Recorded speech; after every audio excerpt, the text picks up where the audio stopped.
Hey, here we are live. How you doing? And good morning, good evening, good afternoon, wherever you are. Welcome to Dreamy Dreamland with Sensei Alba. I am your griot, Sensei Alba. Tell you a story. I'm down to just this place. They sit me in this spot, but that's okay. At least I can talk to you. How are you? How are you doing? I'm sure you're tired of whatever you're going through. That's too bad. You should. Actually,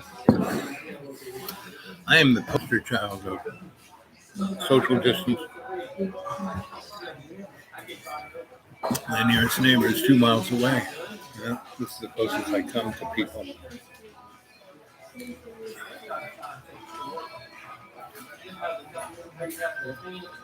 Hey, so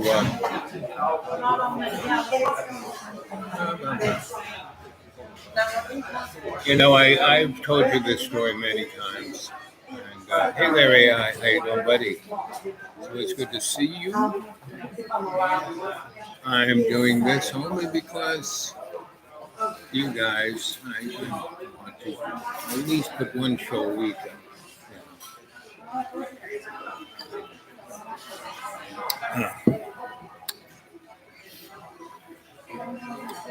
Oh, there's somebody.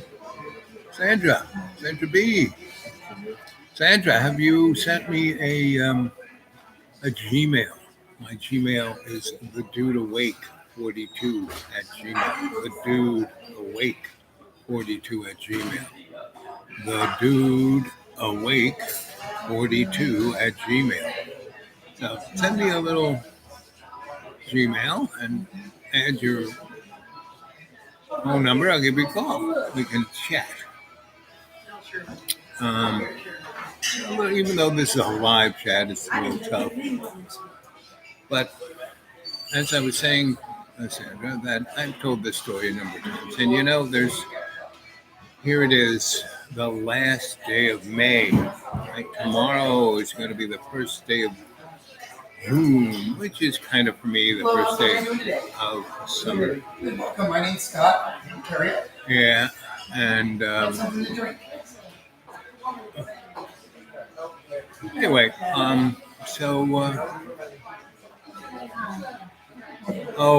in 2014, I guess it was, I was pretty sick.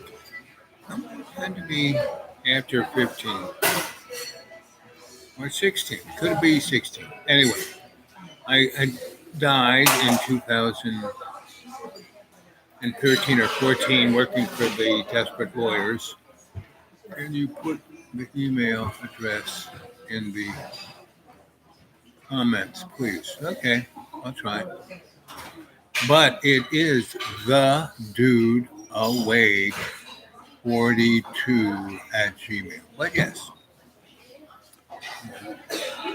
I like it when people do things like that. So all I have to do is click. We're a click generation.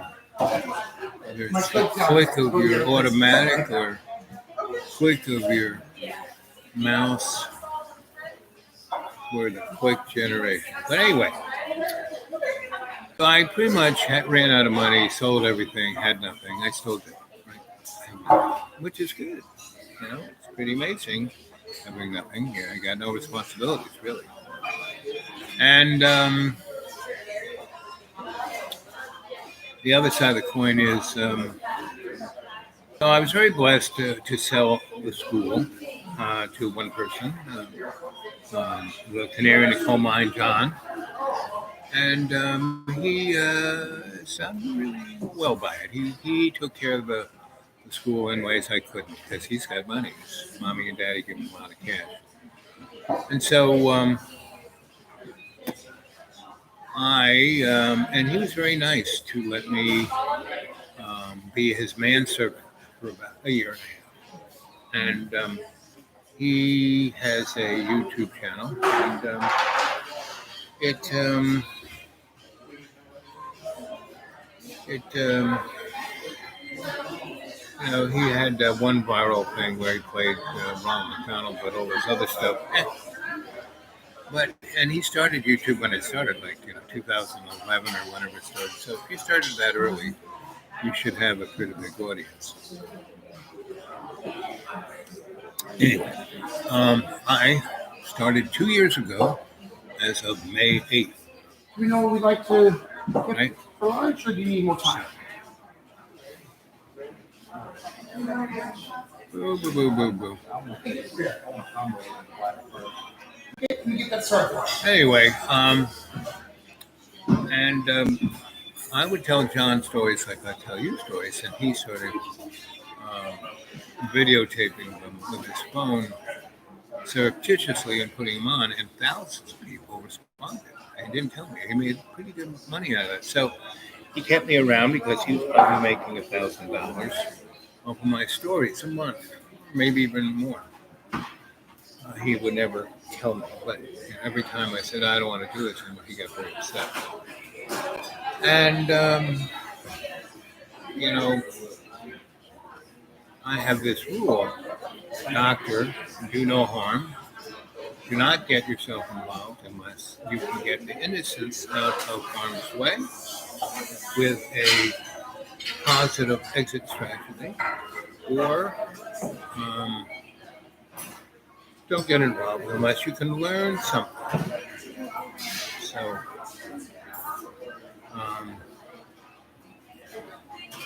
those are my motifs. So,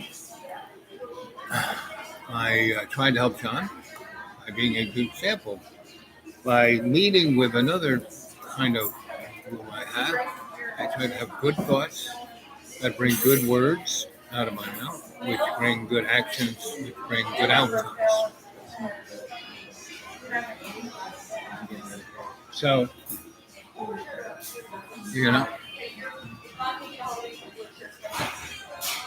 So,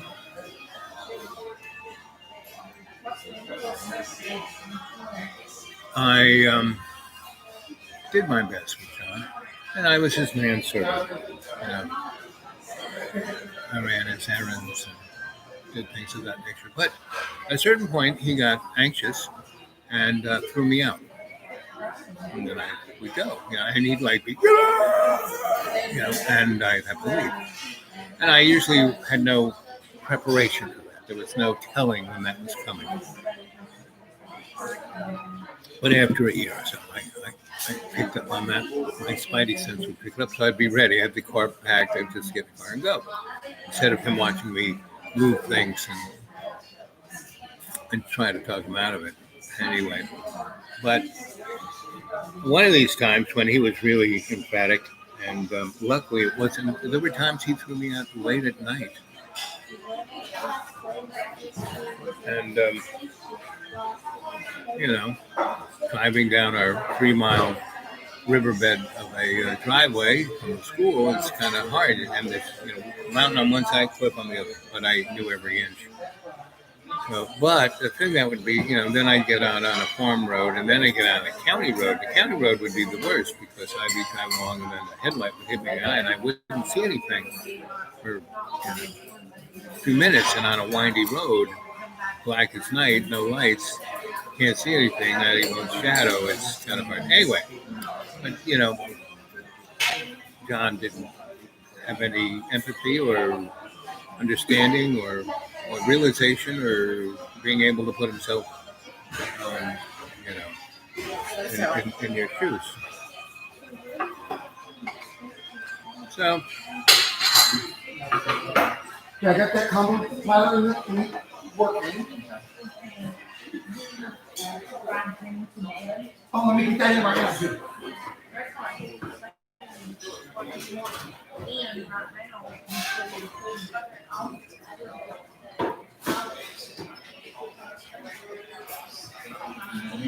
I have this stuff called, not only do I have diabetes, but I have this other thing called the opposite of diabetes. So you get it both ways. And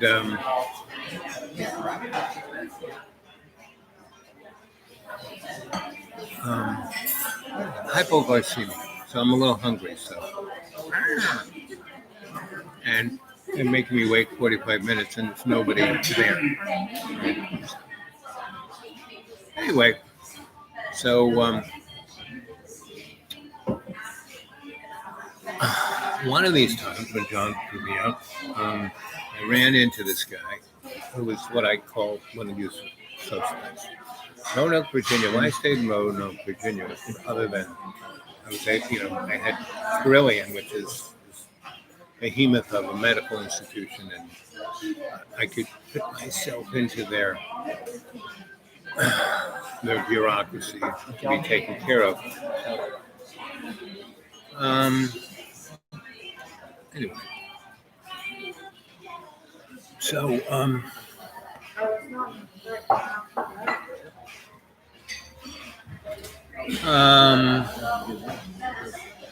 the usual suspects were people who were quote unquote progressive liberals. And you know what a progressive liberal is? Someone who feels guilty about being racist, sexist, xenophobic.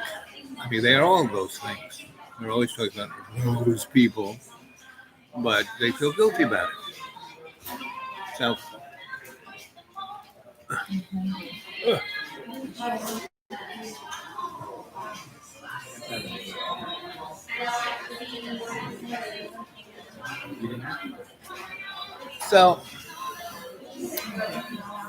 and this guy was one of those people, and he was a Christian usual suspect, right?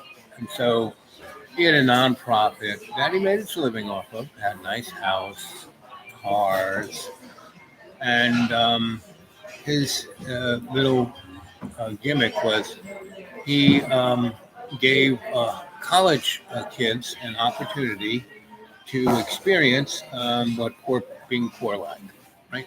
And they would come from wherever on the East Coast, Ohio, Pennsylvania, New York, and wherever he was doing his thing, he'd have them sleep on the floor, and he would get one building a year or maybe two from the city, and kind of like what Habitat does. And he would have these kids, would do the demo, they would do this, they would do that,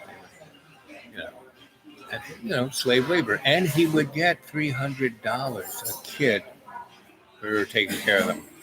And it was really 2 days. They would show up Friday, be there Saturday, Sunday, leave Saturday, Sunday, or Monday. Anyway,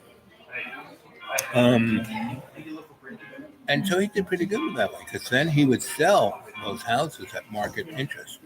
He didn't like giving to poor people or anything. I try to get him to, take a few of these things and get people from the mission to fix them up so they could have their own place.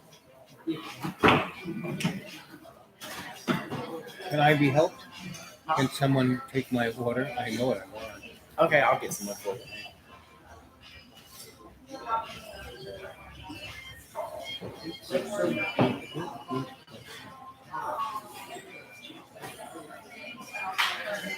Okay.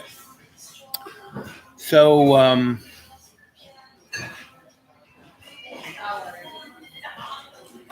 I met this guy, and he was all excited because he wasn't an ordained minister. He didn't even get a degree, right? He was just doing this gig, right? And he had been for a number of 20, 30 years. So there was a church, the Valley of Roanoke has 600 churches in it, right? Only one keeps its doors open. The rest, they're only open on Sundays and on Wednesdays. Wednesdays from 6 p.m. to 8:30, and Thanks, baby girl. And they're making money. The tin plate. Boy, they sure turn the ear of the powers that shouldn't be to get the church is open. But anyway, so this guy was all excited because he's got a church, right? And it was a beautiful church right down in the middle of town, right across the street from the city hall, across the street from the courthouse, across the street from the police, across the street from the jail, which is run by the sheriff, and the big Carillion Hospital right over there, and all these lawyers and doctors that walk around. So, Okies, the funeral home.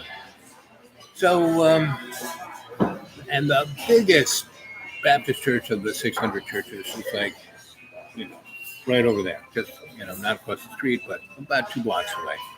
And just down below us is a thing called Straight Street. The guy has $40 million worth of assets, allegedly going towards the well-being of children. And he doesn't do anything. He has lots of real estate, but he doesn't do anything. And so, on Wednesdays, he rolls basketball things out on the street that he's on and put some orange cones up so kids can play basketball. But they got to bring their own basketball, right? So he's got it mat down so they can sleep there, so they can eat there. Doesn't do anything. So anyway, my friend says, "Oh, Al, where have you been?" I said, "Well, I've been dead. I've been sick. Look at me. I got clamps on my legs and got canes." Says, "Oh, well." Anyway, he then goes on about himself.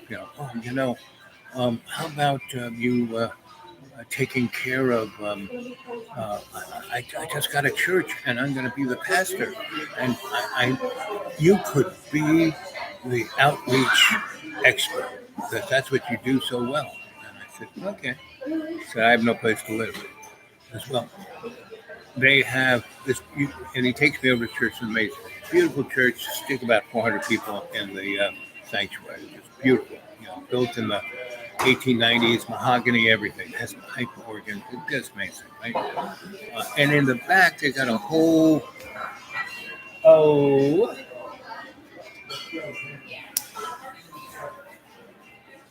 anyway, so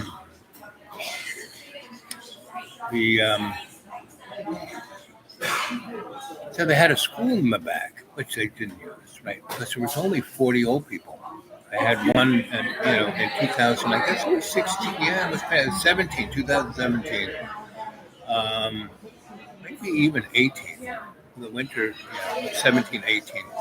And that flu was a bad one. That killed 86,000 people in America, put 2 million in hospital.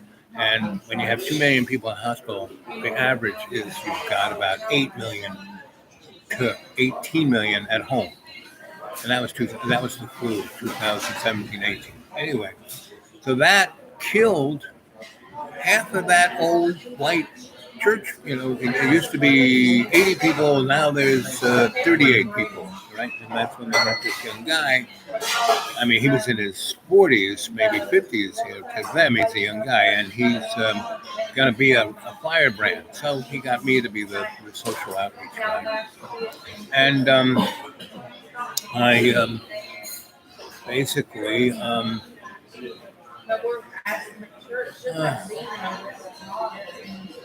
basically I spun that place up, and downstairs I had a meeting room, a congregational room, a place where people would eat, right? And you could feed 300 people. They had 30 tables that sat 10 people each, right? And they had a gigantic kitchen, a 9-burner Garland stove, walk-in fridge. It was pretty amazing, right? You could easily feed 500 people a day. And, it had everything, commercial everything, right? And I met these 2 Jamaican ladies who wanted to start a restaurant. They had no money, and they had no credit, and they had no business sense, but they could cook. So,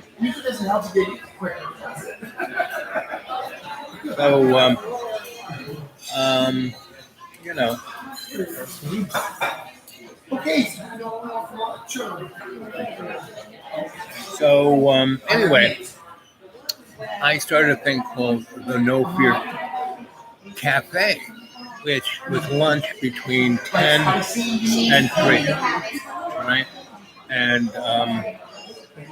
it was donation because it was a church, and so we wouldn't have to pay tax if people donated. Well, Judge, I knew all the people in the police and the courts, and I went with flyers, and we had a ton of judges and lawyers and policemen, but we also, because it was right in the main drag from the mission, the homeless would walk up and down this road.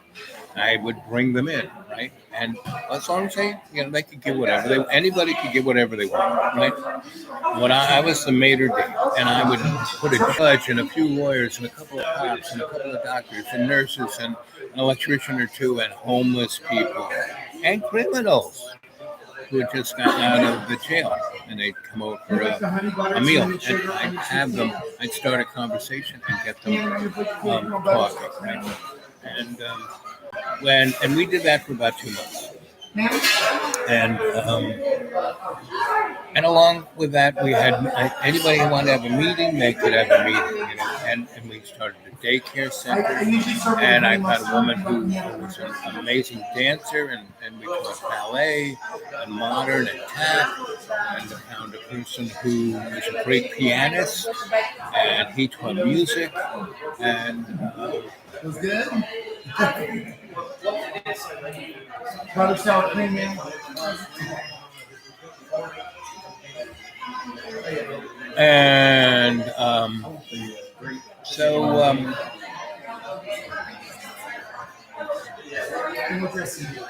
every Tuesday I had a thing called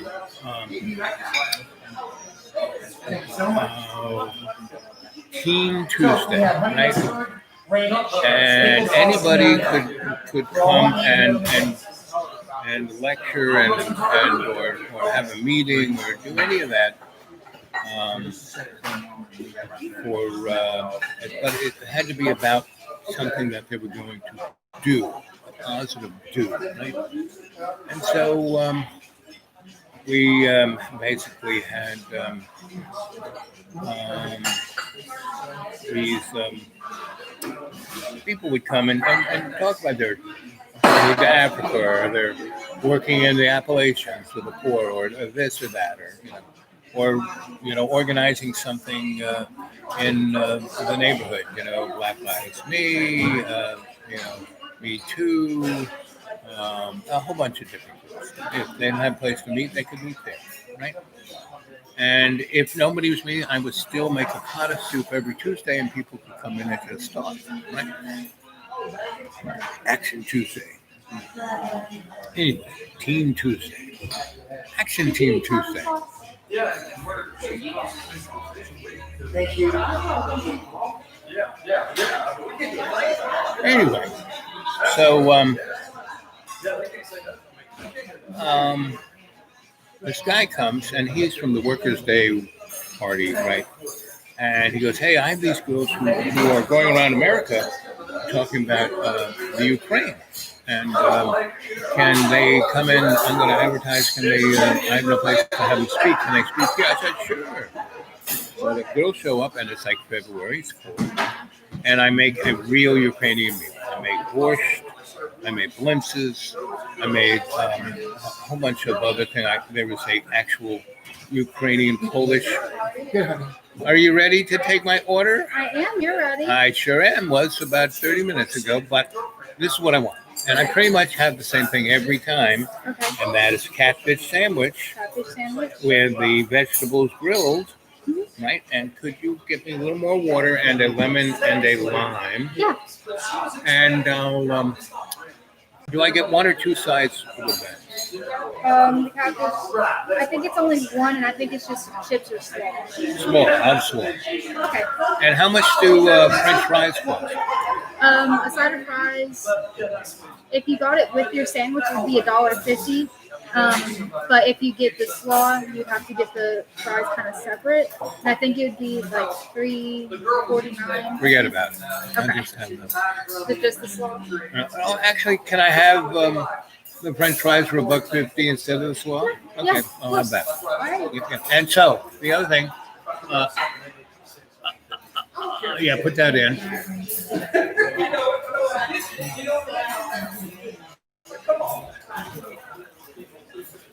Actually, I could have waited for you to do that. The bread and the butter, extra butter and extra tartar sauce. Okay. Thank you.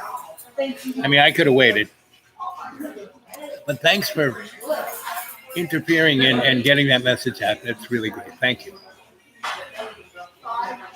Anyway, so they finally came around, took my order, and coconut keeps the brain alive. Yep. So these girls showed up, and it was really cold, and they showed up around 4:30, 5 o'clock. It was dark already. It was sleeting, it was snowing, and they had been with this guy. He had taken them to a number of places, so they'd been with him for about a week or so, and mentioned, and they were just burnt, toasted. And I had not only did they smell the borscht and all the other things I was cooking, but I had real Ukrainian tea, right? And they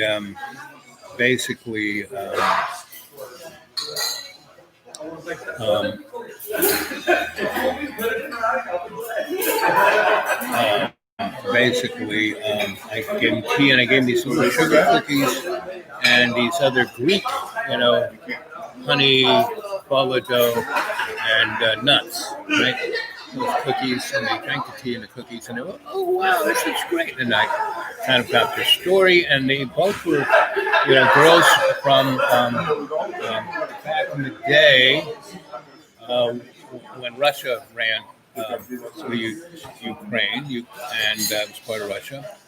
And they were rocket scientists, right? But the one girl was an engineer drawer, right? And the other was psychologist, mind control kind of girl. And so that was these girls, and they were telling me this story. And then when the fall of Russia happened, Ukraine got its own country, and the girl who was the designer, the drawer, went to New York, became a pretty well-known artist. Did pretty good. And the girl who was the mind control girl started an advertising agency in Odessa and did really well, right? And so the Ukraine basically was people, traditional, Weidenholzer, the old school, right? People who were Nazis, when the Nazis took over, they actually liked the Nazis, or some of them did. Then there were people who were downright socialist commies, and then there were people who wanted it to be in the EU and rich. And this girl was, these girls were EU rich girls, right?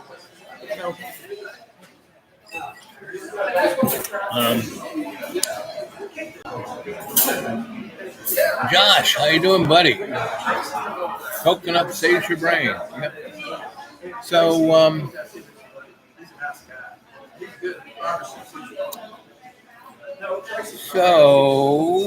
what? So these girls tell me that whole story. And then they say about 2006, when things were going great, everyone's making money. Ukraine's doing great. It's the breadbasket of Europe. It's got gas. It's a pipeline central. It's doing great, right? And so what happens? But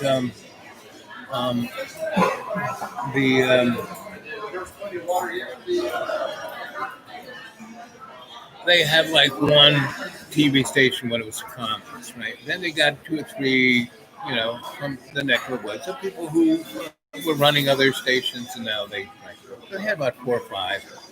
But around 2006, 2007, they got CNN, people had satellites, but now it was on their cable, right? It's CNN. They had, you know, ESPN. They had, HBO. They had.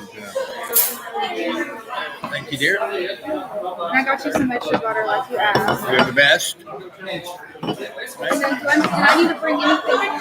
Um, I got you some water. a lemon and a lime. A lemon and a lime. Yep, and then I'll be a happy guy. There you go. And I'll get that. Yep, yep.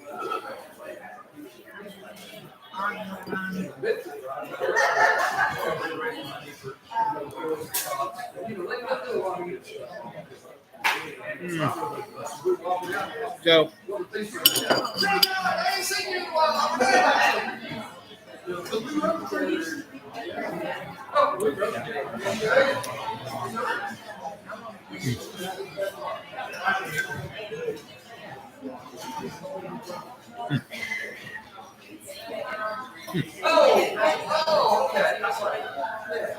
so then they got a channel that was kind of like their version of Fox and their version of MSNBC and their version of a lot of very specific politically oriented channels. And they said it was just like watching communist TV again.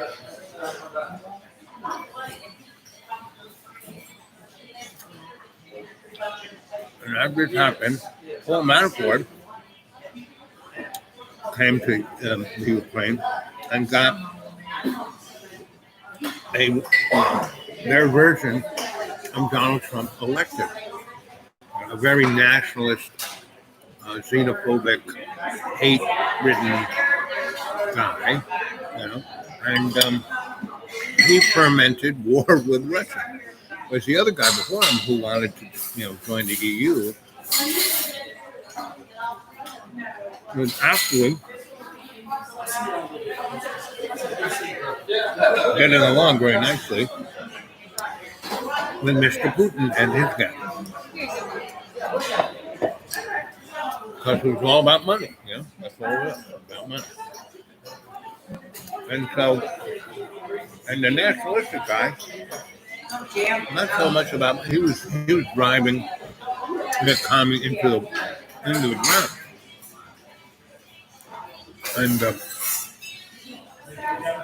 And they were doing things, basically the guy who wanted to be the EU guy basically let him take that little bit of Ukraine there.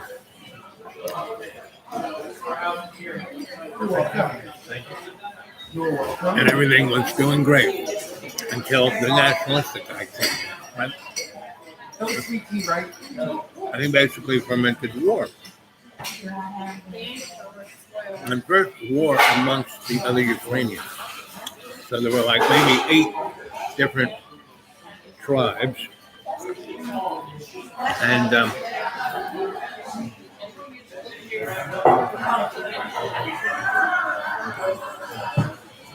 Russia takes that little chunk that they want. They were very happy just, letting Ukraine have it. And Ukraine was very happy letting them use it. They made money. So, bingo. You first had civil war, and then that expanded into war with Russia. So these girls are explaining all about all this. And the girl who had the advertising business in Odessa was a city right on the Black Sea, tourist town forever, since the Greeks. And Ukraine was a place that people always were conquering. So, they basically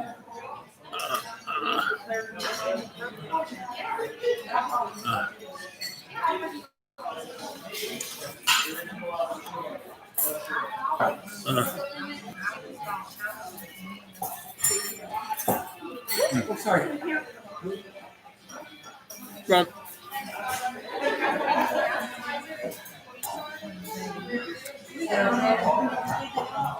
he tells me she's so focused on her business, she's not really watching any of it. But what was it? So she has a building in Odessa, which is this tourist town, very great restaurants, opera house, really amazing city. And like I said, there's never any violence, never any, problems in this town. And so the there's a nice house in the state, right on the ocean, beautiful gate, very private. And she owns a building where her business is in town. And it's about 5-6 miles. And it's a nice day. She rides her bike. And when it's not, she drives her Audi. And so she gets on her bike and she's riding into town, halfway there. She finds about 10 bodies on the side of the road. And they all are riddled with bullet holes, and a number of them are burnt, crisp, set on fire. Someone doused them with gasoline. And they were just left there on the side of the road. And she's riding into town, and as she comes down into town, it's on fire. And it's burning. And it's very similar to what's going on this weekend in all the cities in America that are upset about the police killing that man, or that guy. He's this guy, he's definitely subdued, he's got his hands, tied behind his back. He's on the ground, face down.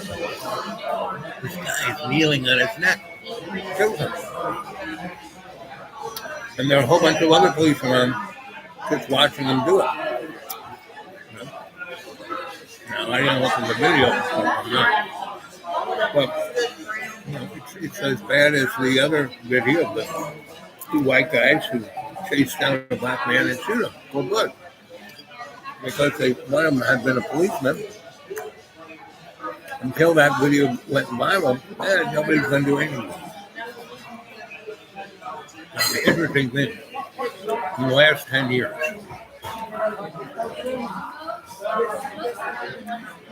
police have murdered more than 5,000 people. Now they've killed a lot more in the line of duty.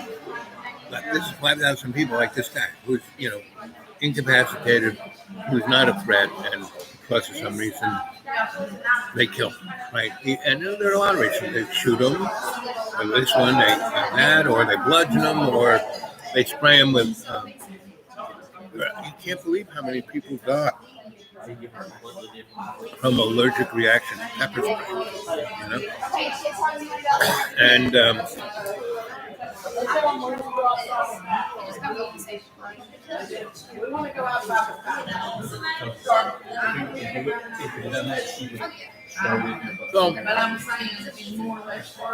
but these are people, right? What's really interesting, there are 5,000 people. The majority, 3,900, were white. The police actually killed more white people than black people.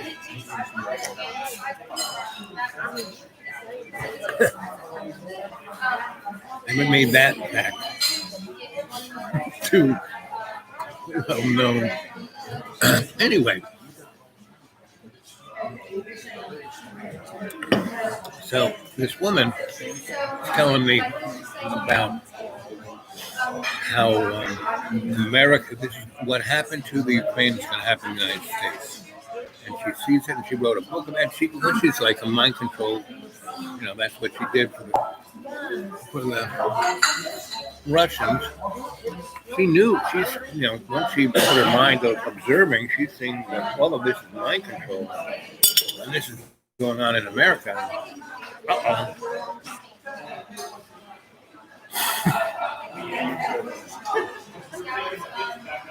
Well,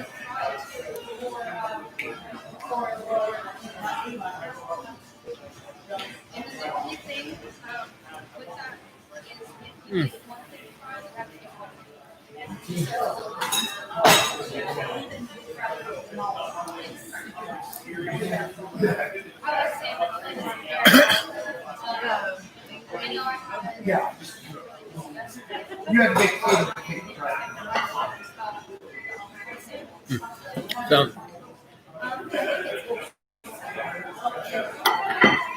they tell me that story that the cookies and tea. I said, here's going to be ready about an hour. Then the crowd's going to come in about an hour after that. Uh-huh. And I take them upstairs to the daycare center, put out some mats. Enjoy. Once we take a little mat, put little blankies over them. And they do. And I finish cooking. And the guy who's from, the workers stay well, he's a real jerk. He says, boy, they're really hot. Blah, blah, blah, blah. I've been with them, the last 3 weeks in motels. Blah, blah, blah, blah. And I say, hey, why don't you cut up some onions? Oh, I don't do that. Well, then you don't get dinner. But I'll take it again. Cut the onions. Cut the potatoes. Anyway, so, and I was doing that not for the girls, but because I had already cut onions and potatoes for the girls. They're all cooked. These are for tomorrow. He's like, the guy's such a jerk. Anyway, so we're just going on and on. I'm just doing my thing and preparing for the crowd, because you're going to get a bowl of soup if they want it. So, but not the special goodies I made for the girls. So I basically,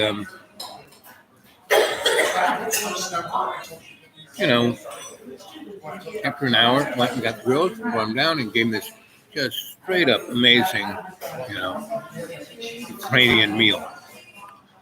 And so they were like, "Oh wow, can you come here? What are you doing? I mean, you should come with us. Let's get rid of him. You be our manager." I said, "Well, where are you girls going?" And they go, "Well, we're heading north." I said, "What?" "Oh yeah, we're going to hit Philly and New York and Boston and places in between." I said, "Girls, I would go with you if you were heading to Florida." "New York, no." "Oh, so we're down to one person." "It's just you and I." So there we were, So they give the story, and so there's a crowd of maybe 30 or so of the usual suspects. They know they're going to get a nice soup and some nice bread and here's something. So they come in and, everyone gets a bowl and sitting down at tables, and the girls are sitting, up at the head, and they're like talking to different people. And so everyone gets comfy, and she has a video of the murder, of the rampage, crazy stuff that was going on in Odessa, the day that she drove a bicycle in and buildings were on fire and people were dead in the street. And, even, when the Tsar was there, that didn't happen. So,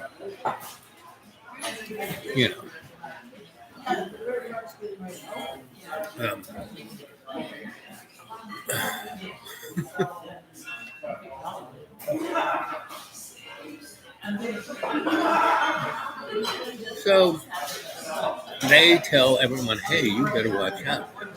What happened to Ukraine? I mean, it's the same people. Manafort, it's the same guys. It's the same, they're talking about the hidden hand and the powers that shouldn't be and everything I talk about. And these girls, I'm just your little griot, but these girls were famous artists, famous mind control advertising lady. So basically, halfway in the middle, people stop, really listening to them, and they're giving a great, spiel. Video, pictures. They wrote a book. Stories. You name it, they're telling it. And hon. The people, okay, right here. Okay. Right there. And tartar sauce. I got you a little extra. Okay. And is there anything else on this menu? Ketchup. Ketchup. Is that it? Yep.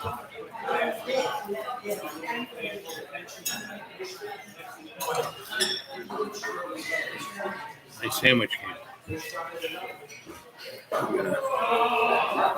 Eat it.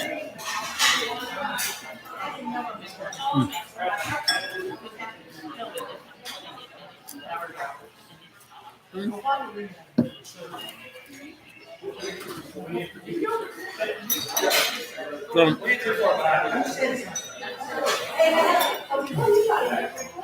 the people are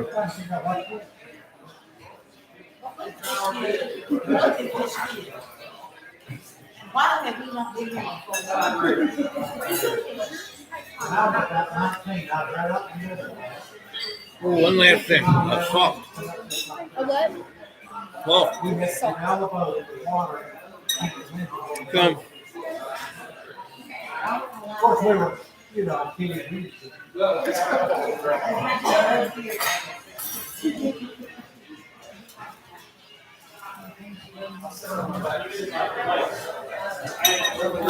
Come.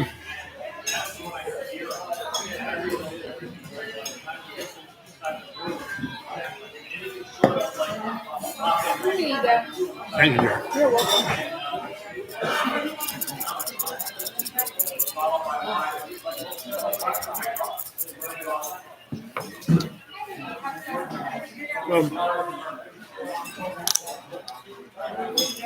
So people just start whining about their political tribe. Yeah. Conservatives, the blacks, the different flavors of liberals. It's like really pathetic. You didn't even hear what these girls were saying.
Would you like a fresh piece of bread, sir? Yes, please. All right. And some more butter. All right.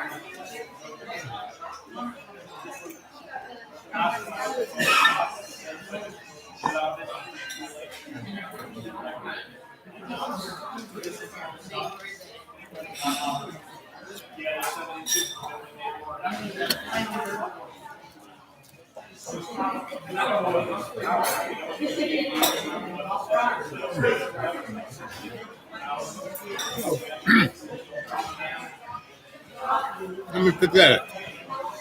They were all talking about their own special interests. And we're not being at all informed by what these girls were saying. And we are experiencing what they're saying. We are.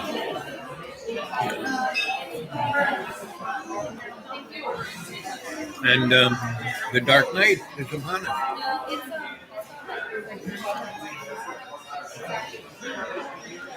When you folks who are in cities and suburban areas,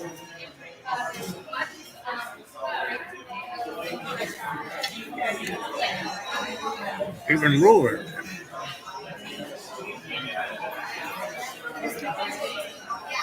woo-wee. They're in for shit that you've never seen before. But it's been around during the Vietnam War. So that's some serious riots. The Chicago riots. Thanks, buddy. No problem. If you need anything else, just let me know. Oh, you know what I need? A box to go in the bag. All right.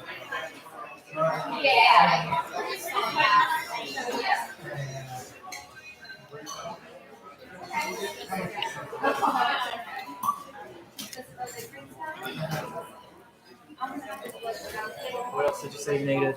A bag. All right.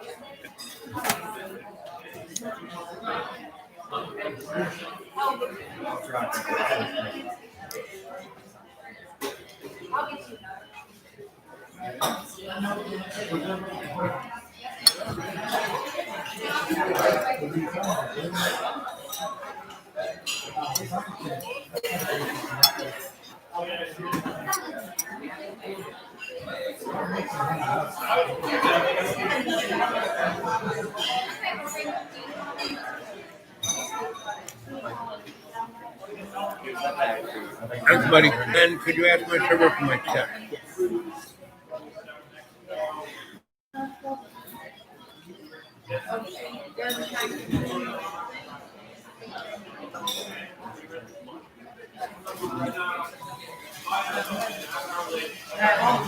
My spots. My spot. I'm so sorry,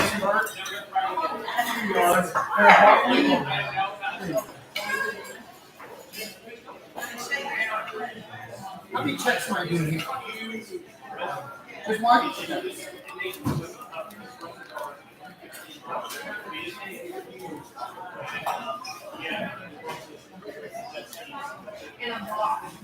What size? I got small, medium,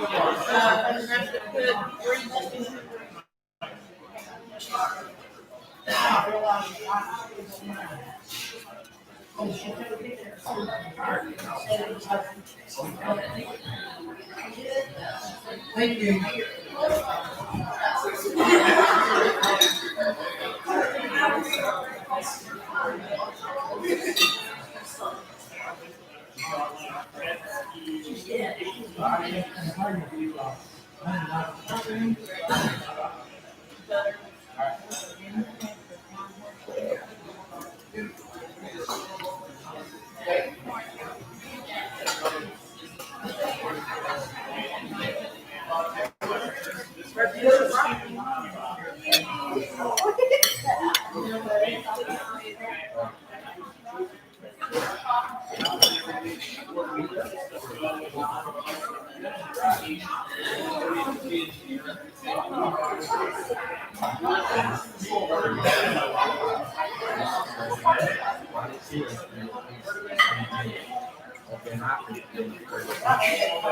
Someone said you wanted the check.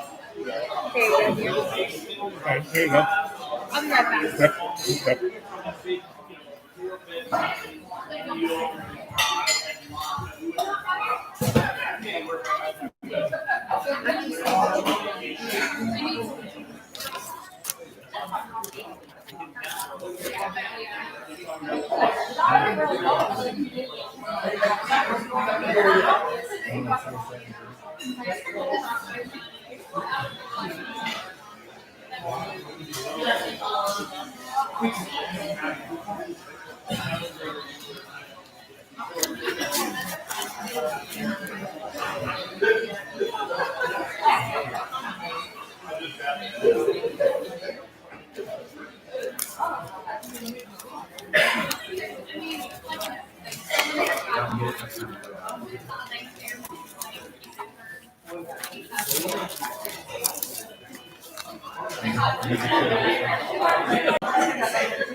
Maybe.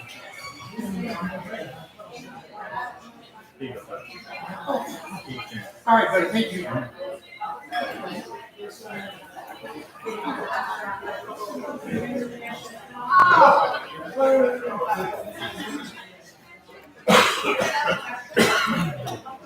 So that's what we're looking at. Well, We're looking at all of this. None of this is just, oops, oh, look what happened. It's just done on purpose.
Well, I might have to find a better place than this.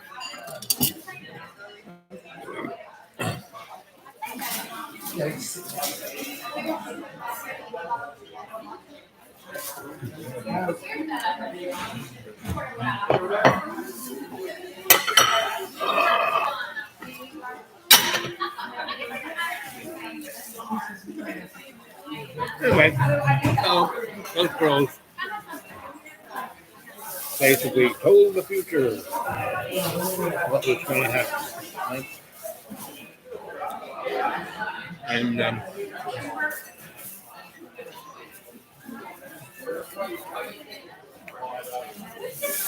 it's winter. Woo-wee.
Anyway,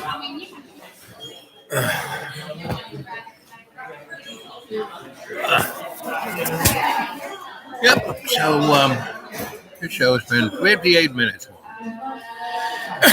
And I suggest you guys go watch the other shows. They're a lot more interesting than this one. Well, and I've told this story a number of times, probably in a better interesting. And the other thing that was quite interesting was the girls were, just, were watching all these white people, progressive liberals, go on about, not what they were talking about. If they didn't want to hear if they wanted to discuss the coming fascist dictatorship of America, they should be, not there. And people were like complaining that, oh, you were rich, look at your clothes. It's like, really? Anyway, I got tired of the usual suspects, so I kind of strolled into the kitchen to see how things were, if I left anything on, if I burned anything, get the people ready to clean their own bowls. And there was a guy in there, obviously a homeless guy, obviously a deranged homeless guy. And he was going through all the drawers, and he was pulling out the biggest, baddest, craziest knives that there. There's some pretty and he was sticking them in his belt like Rambo, right? And he was going under his breath, kill them all, kill them all, kill them all. And I so went over and I got 2 mugs, put tea in them. I said, "Hey, how you doing?" I said, "Here's a cup of tea." And he had to put the big knife down to take the tea. So, wow, this is good tea. I said, "Yeah." And I went and got some of those cookies. I said, "Here, try some of these cookies." He tried eating the cookies. Anyway, we were talking, and he was a young man of about 30. He was a career soldier, and he had been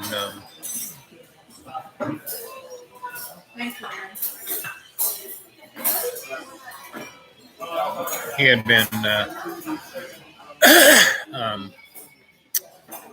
been in Iraq and Afghanistan, and he was in Iraq in '91, and he had been other places too.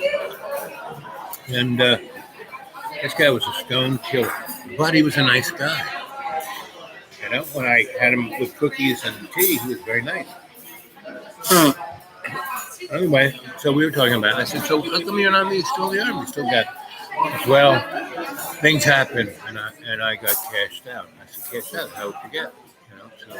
So, you should be fine. You should be retired. You should be in Florida. So, "No, I got dishonorably discharged." And I said, "What?" He goes, "Oh, I can't talk about it. I can't talk about it. I can't. That's okay. Huh? That's for you. Keep the change." Thank you. Yep. Have a good night. Yep. And it was unbelievable. Anyway, so I said, "You got a place to stay?" He goes, "No." I said, "Why you can stay here?" "Really?" I said, "Oh, yeah." I said, "You haven't been at the mission?" "Oh, they don't let me stay there." Anyway, so I said, "The only thing is you gotta be gone by 7, because that's when the old ladies show up and they get upset." "I understand." But he was going to kill all those people. This guy was an MK Ultra straight up. So I said, "Okay, everyone," I said, "everybody in the kitchen, wash your dishes." And that was the quickest way to get rid of them. Only 2 out of the 30 or so people helped. The rest of them just basically ran out. When there was no more soup to be had, and there was no more bread to had, and there's no more butter to had. That was that, and they ran away. And the guy said, "I'm going to go check into our hotel." And so he went off, and so it was the girls, me, and this guy, right? And so I said, "I'm down," and I told the lady who was the mind control lady, "Hey, this guy is MK Ultra all the way. He was going to kill everyone. I just happened to interrupt him." And she sat there and talked to him for about an hour, and said, "Yep." And he said, "He's going to let him stay here." I said, "Yeah." She goes, "So you shouldn't do that. This guy, he can't. You'd have to stay up all night." I said, "Okay, I can do that." So anyway, the guy came back. They left, and I stayed up all night with the guy, and then walked him out. And he said, "I have to go someplace else." I said, "Okay." He goes, "But thank you very much. That was the nicest anyone's been to me in a long time." Anyway, so gang, unless you're ready to be really nice to people, you can't be mean enough. That's for sure.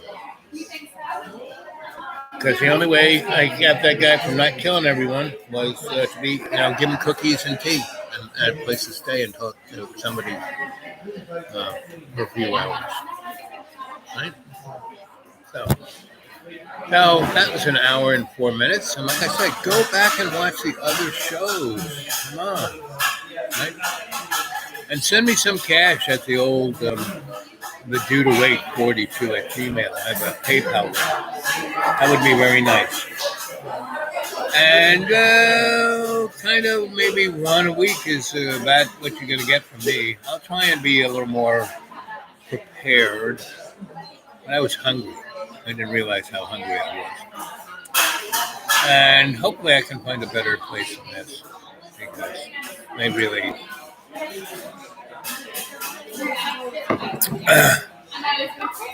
I mean, they let me do this because I've been doing this for years. But, you know, they made me wait when there was no one there. So I just came over here and started the show. And go to xratted.blogspot.com. And I, got my novels up there. And I'm working on a new one called Legacy. And as it's coming along, I am putting up a different cut of it, right? So I can get some feedback from you guys. Anyway, it was fun. I'll catch you later.